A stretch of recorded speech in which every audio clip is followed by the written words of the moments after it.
I'm live here this morning as promised in preparation for my first in a series of 5 lives this week on what's the point of slow yoga.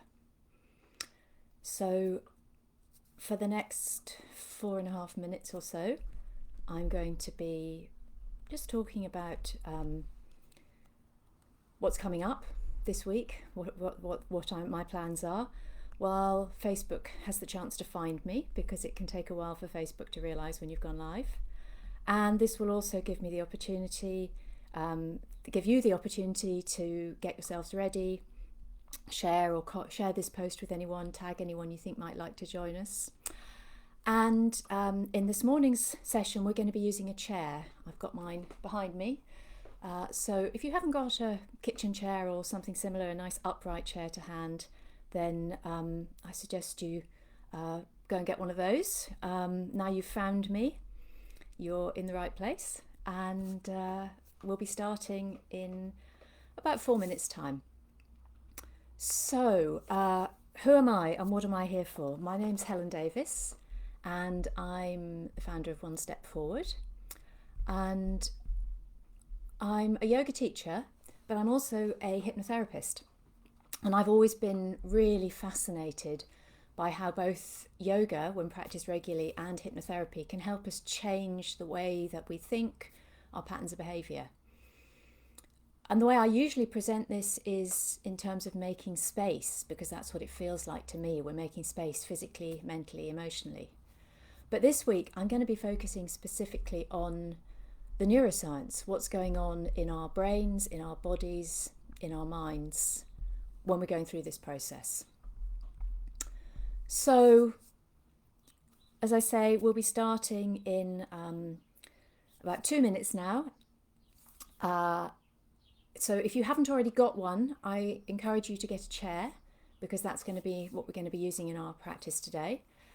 And we're going to start with 5 fast facts and then move on to 10 minutes of slow practice. So we'll be done by about 1:15 in about just over 15 minutes from now. I'd like to acknowledge my gratitude to Kristine of Subtle Yoga, who's teaching about the neuroscience of yoga, combined with everything I learnt through my own teacher training and also through my hypnotherapy training. Basically gave me the courage, Kristine's teaching gave me the courage to put together this short series. And I'd like to point out that any errors and the inevitable omissions that are going to come up during the week when I try and cover things so quickly are all my own work. So another minute to go. I'm hoping that we'll get a couple more people joining us before I get started, but if not, it doesn't matter, because this will of course be here on replay. And these videos are going to stay on my Facebook page and in due course on my YouTube channel until the end of this month, November 21. And then they will be available indefinitely in my Facebook group. So if you're not already a member, do come and join. So we'll be starting in just a few seconds. If you haven't got a chair, an upright kitchen type chair, then I would encourage you to get one of those. It's not the end of the world if you don't, but that's what the practice we're going to be doing is based around today. So if you have got your chair, I would invite you to take a seat and just let your feet rest into the ground. Let your sitting bones engage with the seat of the chair.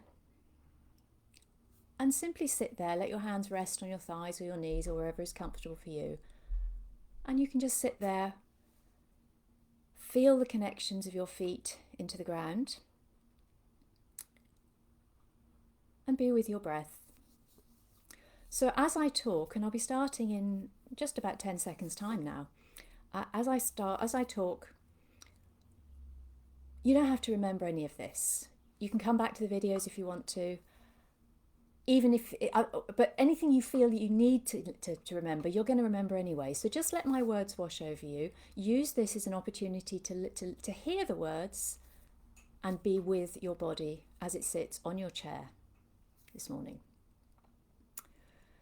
So today, before we start digging into the neuroscience and what's going on in the body, I felt it was really important to explain what I actually mean by yoga. And I've got notes here because there's so much I want to say in each of these 5 minutes. It's the only way I could actually do it and not lose track of all the things I want to share with you.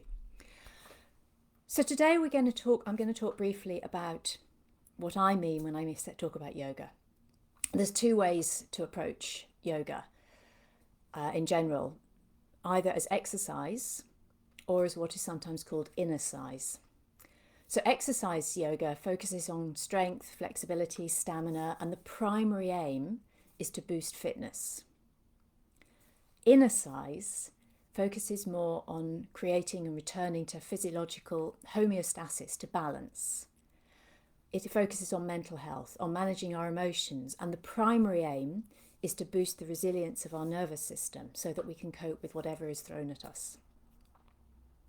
Now, whatever approach you take, if you do yoga regularly, it will affect your body too. All I'm saying is that doesn't have to be the primary focus. And according to some recent totally unscientific research that I did through a Facebook poll, almost half of the people who answered my question, 45%, said that their primary reason for doing yoga was for exercise purposes, while the other half, 55%, so slightly more, said that their primary reason was more internal. But to be fair, virtually all of them said, how can I choose one reason? There are many, many reasons I do yoga. And I want to make it clear, there's nothing wrong with doing yoga for exercise and doing forms of yoga that are about exercise. It's just that that's not what I practice and teach. So what is yoga? Yoga is not just postures. It's not just making your body into a shape. It is an integrated ancient system designed to improve physical, mental, emotional, and spiritual balance. The core principles of yoga are rooted in ancient Indian philosophy, and they've been handed down orally over millennia. And a couple of millennia ago, the key principles were compiled into a short text that's known as the Yoga Sutras of Patanjali. And these sutras outline 8 limbs of yoga, and physical postures are just one of those. The others include things like awareness of breath, not control as it's often described, but awareness, various forms of meditation, and also ethical and moral guidelines for how to live our lives. So yoga happens on and off the mat. And at the very beginning of this text, Patanjali tells us, yoga is the settling of the mind into silence. When the mind is settled, we are in our essential nature, which is unbounded consciousness. Our essential nature is usually overshadowed by the activity of the mind. That's from the translation by Alistair Shearer. So when we allow ourselves to sit quietly, to let our minds settle, to let the train of thought pass rather than jump on board, sometimes, just sometimes, we get a glimpse of something greater, something more expansive and more connected than our monkey minds can imagine. A tiny glimpse of that unbounded consciousness. And that's what I want to share with you this week. That approach to yoga, yoga that brings in everything. Yes, it's postures, it's also sitting silently. It's also lying on the floor and observing what's going on in your body. And of course it takes years, decades of practice to be able to reach that state of connection on a regular basis. Most of us are lucky to get an occasional glimpse. But as we practice, and it's called that for a reason, we discover that when we allow our minds to be still, when we can do that, even just for a moment, when we can start learning to watch rather than following our thoughts, and even just to noticing that we are thinking, when we do that for a few moments a day, whether sitting silently or in mindful movement, it makes it much easier to deal with the stresses and strains of daily life. So this week, I'm going to be talking for the next 4 days about why that is. What is going on in our bodies, in our brains, that gives that effect when we sit silently, when we watch our movement, when we're aware of our breath. So that's your 5 minutes.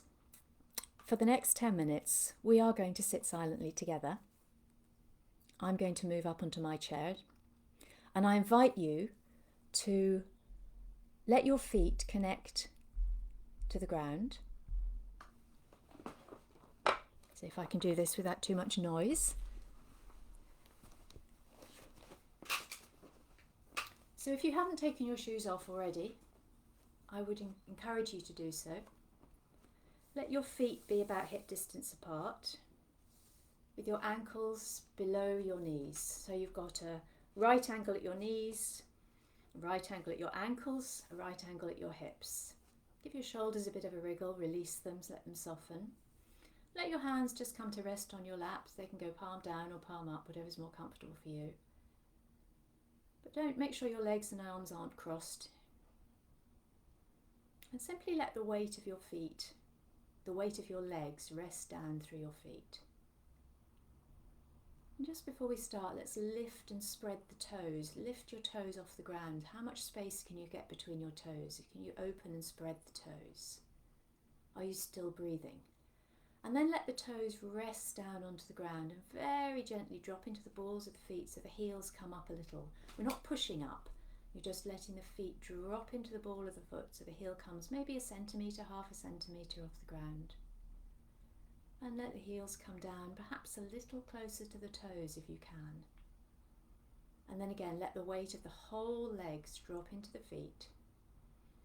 And now bring your awareness up to your sitting bones. Can you feel your sitting bones connecting to the chair? If you haven't done so automatically, then maybe move a little forward in your chair. You want to be well away from the back of the chair so that you start to feel that your feet and your sitting bones between them are supporting your spine. And now let's simply bring our awareness to our breath. Just watch your breath moving through your body. You're not trying to change anything. You're not trying to breathe in a particular way. If you can, breathe in through your nose and out through your nose. If that's difficult, you can breathe out through your mouth. Let your eyes close gently if they haven't already, and if that's not comfortable for you, then simply let your gaze soften and your eyes rest down.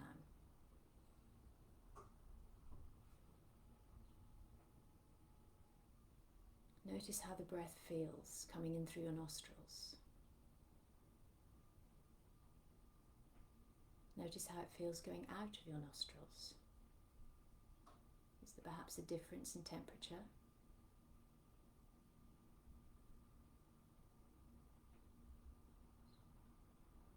And maybe you start to notice your breath becoming a little deeper, a little longer, and maybe not. It doesn't matter. What we're doing is observing, not trying to do.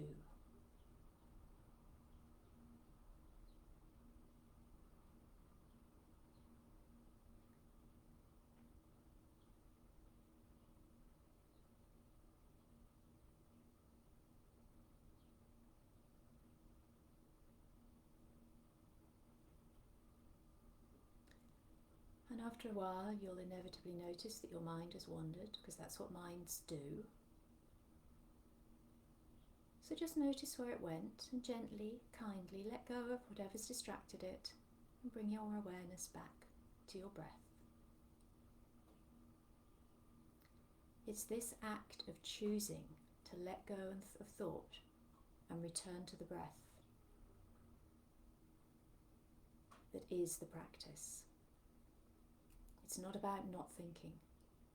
It's about choosing not to follow the thoughts when they inevitably arise.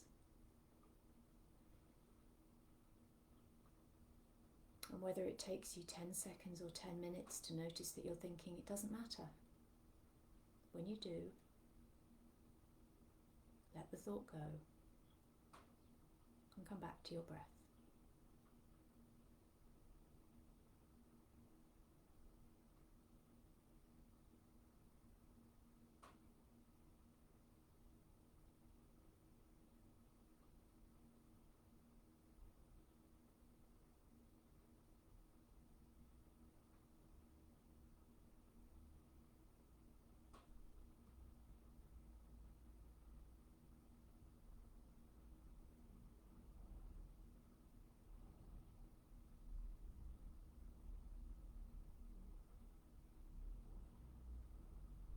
And when you do, you notice your mind being distracted, bring your awareness back into your body.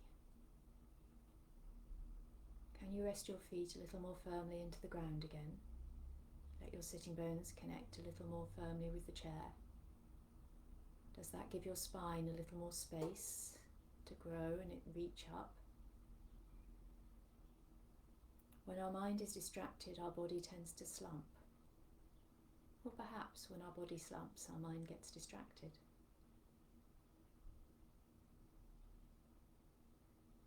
And return to your breath.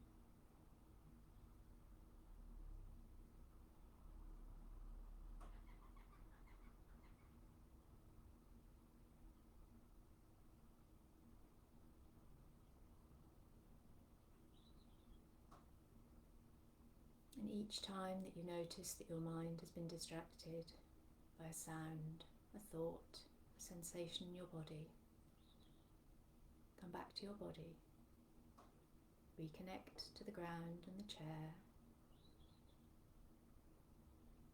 and bring your awareness back to your breath.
So let your fingers and toes gently start to move, unless you would prefer to stay sitting here, and of course, if you would like to do that, please, I invite you to do so. But if you do need to get on, then let your fingers and toes move, let your eyes gently open. Notice how you feel in your body, in your mind.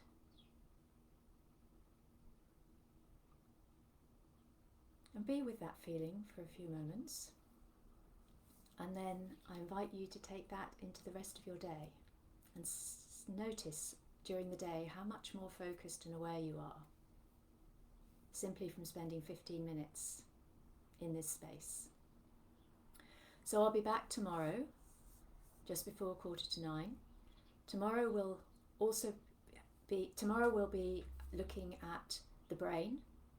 A very quick 5-minute overview of brain function and how the brain can change itself, just to give you a taste. And I would love to see you here again. Please do share this, tag anyone you think would enjoy it. And if you've got questions, comments, feedback, please do drop them into the comments. I actually have to get up and go out for the day shortly, but I will check in later and respond to any comments that you've left. I'm looking forward to seeing you tomorrow. Thank you so much for being here with me.